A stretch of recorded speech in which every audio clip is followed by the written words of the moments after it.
Le Parlement de la République démocratique du Congo abrite, à partir de ce lundi 5 décembre 2022, au Palais du Peuple, les travaux de la 52e Assemblée plénière du Forum parlementaire de la Communauté de développement de l'Afrique australe. Invité de marque de ce forum, le chef de l'État, Félix-Antoine Tshisekedi Tshilombo, président en exercice de la SADC, a rehaussé de sa présence la cérémonie d'ouverture de ces assises qui s'étendront durant 7 jours. Une cérémonie à laquelle ont pris part les présidents de 2 chambres du Parlement, Christophe Mbosso-Nkodia, président en exercice du Forum parlementaire, et Modeste Bahati Lukwebo, président du Sénat, ainsi que plusieurs délégués des pays africains membres de la communauté. Placé sous le thème « Le rôle du Parlement dans le cadre du renforcement des cadres législatifs pour la paix et la sécurité dans la région de la SADC », la 52e Assemblée plénière du Forum tombe à point nommé un RDC qui vit une situation sécuritaire et humanitaire très difficile,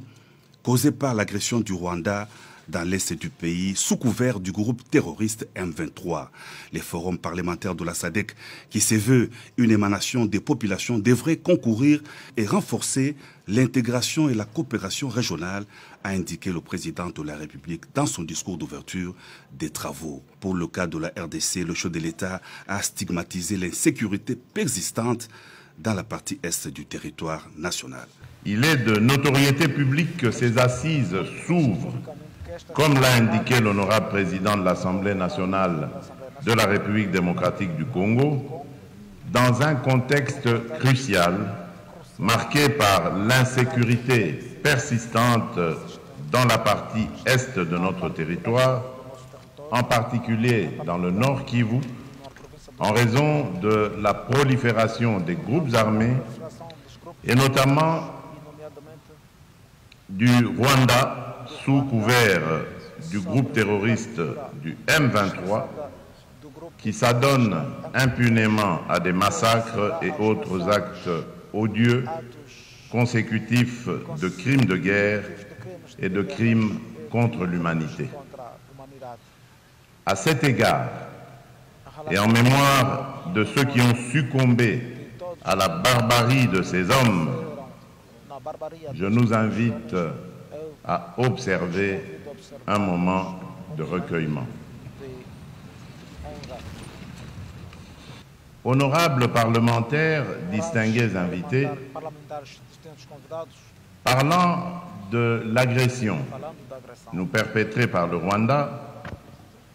nous n'avons jamais cessé et jamais nous ne cesserons de condamner cette aventure belliqueuse et ignoble avec la plus grande véhémence. Nous ne cesserons en outre d'exiger le retrait immédiat et sans condition des troupes rwandaises et du M23 des territoires congolais. Cette position est éminemment juste et nous saluons le soutien que nous apportent les pays frères d'Afrique et particulièrement ceux de la SADC.